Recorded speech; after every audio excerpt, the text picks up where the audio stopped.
देखिए, अब पढ़ेंगे हम लोग मौर्योत्तर कालीन ग्राम जीवन। मौर्योत्तर काल का जो ग्रामीण जीवन था उसके बारे में ज्यादा जानकारी इतिहासकार नहीं अभी तक जुटाए हैं। क्यों नहीं जुटाए हैं? तो मुख्य रूप से ये खुदाई के माध्यम से जो साक्ष्य मिलता है उसके आधार पे ग्रामीण जीवन के बारे में जानकारी जुटाया जा सकता है। लेकिन जितना खुदाई होना चाहिए, जितना साक्ष्य जुटाया जाना चाहिए, उतना अभी तक नहीं किया गया है। तो जो साहित्यिक स्रोत सब है, जो लिखित स्रोत सब है, उसी के आधार पे जो ग्रामीण जीवन की जानकारी मिलती है उसी के माध्यम से हम लोग अध्ययन करते हैं।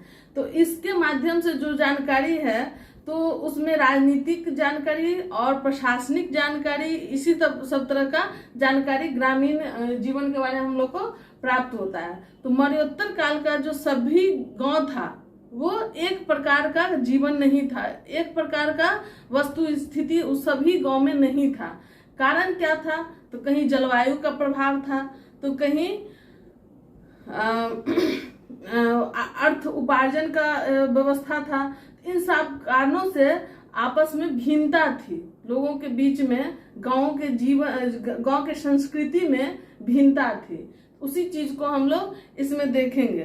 तो कुछ गांव जो थे उत्तर भारत के थे, तो उसका कुछ संस्कृति मिलता जुलता था, कुछ राजनीतिक व्यवस्था मिलता जुलता था, और दक्षिण भारत का जो गांव था उसका अलग टाइप का सांस्कृतिक और राजनीतिक जीवन था। तो सबसे पहले हम लोग देखते हैं उत्तर भारत का जो ग्रामीण जीवन था, जिधर हम लोग रहते हैं, उधर का गांव किस प्रकार का था। इस गांव का, उत्तर भारत का जो गांव होता था, ग्राम, तो गांव का जो मुखिया होता था, उस मुखिया को ग्राम भोज्य कहा जाता था। ग्राम भोज। अभी वर्तमान में गांव के मुखिया को क्या कहते हैं? मुखिया कहते हैं, प्रधान को मुखिया कहते हैं। उस समय ग्राम भोज कहा जाता था।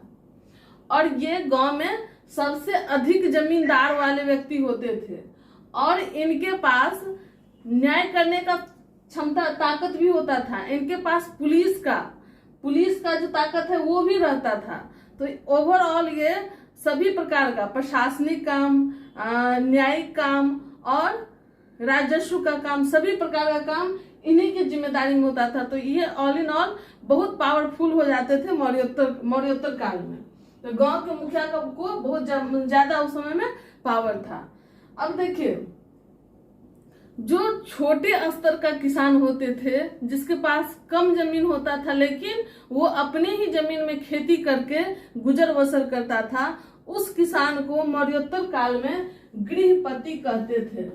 गृहपति आपसे पूछेगा, गृहपति आपसे पूछेगा कि जो छोटे किसान थे, जिसके पास कम मात्रा में जमीन होता था, जो अपने जमीन पे खेती करके अपना जिंदगी बिताते थे, उनको क्या कहते थे मौर्योत्तर काल में उत्तर भारत में?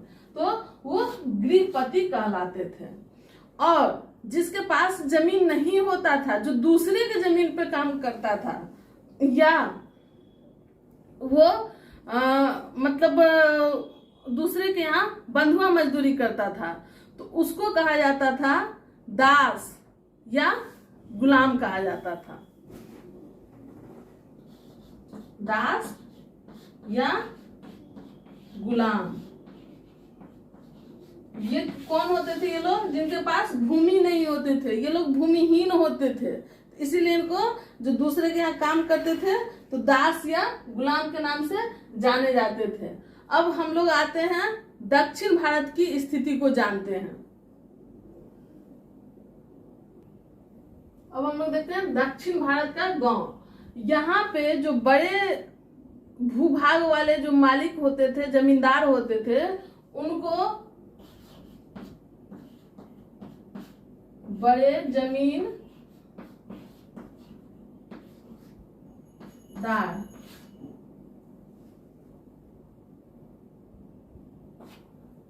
बड़े जमींदार जो होते थे उनको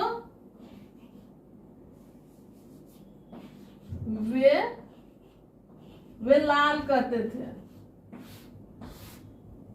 बड़े जमींदार को वे लाल और छोटे जमींदार को, जिसके पास कम जमीन होता था, उसको कहते थे उनवार। ये सब शब्द थोड़ा कठिन है लेकिन याद रखना पड़ेगा। बड़ा जमींदार जो था उसको क्या कहते थे? बड़े जमींदार को वे लाल और छोटे जमींदार को, जो छोटे जमींदार होते थे, उसको उनवार कहा जाता था। अब देखिए, हम लोग जानेंगे कि मजदूर को दक्षिण भारत में किस नाम से जाना जाता था। मजदूर जो मजदूरी करता था उसको जाना जाता था कैडेसियार।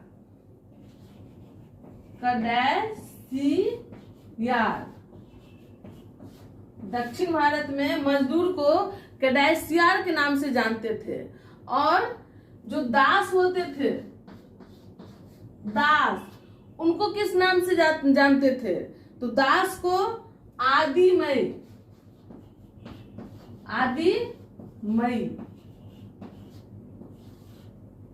दास को किस नाम से जानते थे? आदिमय के नाम से। तो दक्षिण भारत का संरचना हम लोग देख लिए कि थोड़ा सा शब्द परिवर्तन है। और बड़े जमींदार को क्या कहते थे? वेलाल कहते थे। छोटे जमींदार को क्या कहते थे? उनवार कहते थे। और हम लोग देख लिए ग्रामीण संरचना किस प्रकार था मौर्योत्तर काल में, उत्तरी भारत का और दक्षिणी भारत का। अब हम लोग जानते हैं कि एक व्यापारी वर्ग जो था उसका एक संघ होता था। उस चीज के बारे में हम लोग जानेंगे। श्रेणी, उस समय नाम से जाना जाता था, वो श्रेणी के नाम से। मौर्योत्तर काल में एक इसका प्रमुखता रहा है, श्रेणी शब्द का, जो एक संगठन होता था। जिस तरह से अभी भी हम लोग देखते हैं। जैसे अब देखिए, किसी पेशा से कोई व्यक्ति जुड़ा हुआ है तो उसका संघ है। जैसे हम लोग टीचर हैं तो टीचर का संघ है, डॉक्टर होता है तो डॉक्टर का संघ है, इंजीनियर है तो इंजीनियर का संघ है, टेम्पू चालक है उसका भी संघ है, मजदूर है तो मजदूर का भी संघ है। तो अभी वर्तमान में भी कई पेशा से जुड़े अपने अपने लोग संघ बनाए हैं। क्योंकि होता ये है कि आप गवर्नमेंट से, सरकार से अगर पर्सनली अपने हित के लिए जाके बात करिए तो आपकी बात को सरकार नहीं सुनेगी। क्योंकि सरकार लोगों के ताकत पे चलती है, लोगों के समर्थन पे चलती है।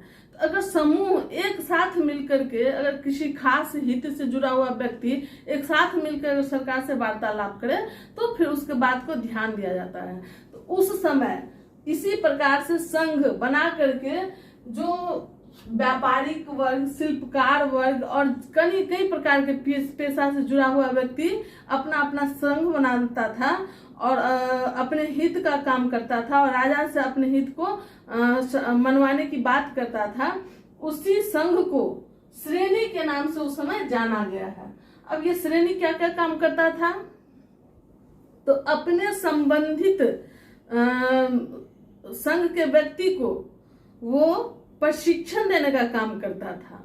फिर उसको कच्चा माल दिलाने का काम करता था। मतलब किसी खास काम से जुड़ा हुआ व्यक्ति ही कुछ संघ बनाता था, श्रेणी बनाता था। तो श्रेणी का जो हेड चुना जाता था, उस हेड का काम क्या होता था कि अपने संबंधित पेशा के व्यक्ति को क्या करना है?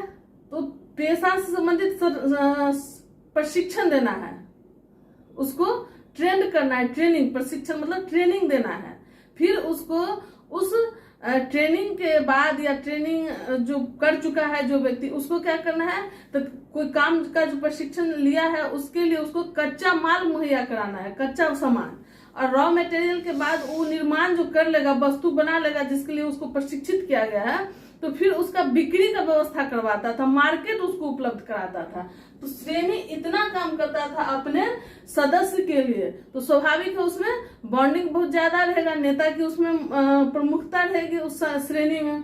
तो इस तरह से श्रेणी उस समय बहुत ही महत्वपूर्ण हो चुका था मौर्योत्तर काल में। तो मौर्योत्तर काल का व्यापार हम लोग जानेंगे तो उसमें श्रेणी का जिक्र अवश्य करेंगे, क्योंकि श्रेणी बहुत महत्वपूर्ण भूमिका निभा रहा था व्यापार के विकास में मौर्योत्तर काल में। और ये क्या काम करता था, एक बैंकर का काम करता था। अभी जिस प्रकार से बैंक है उस प्रकार से श्रेणी बैंक का भी काम करता था।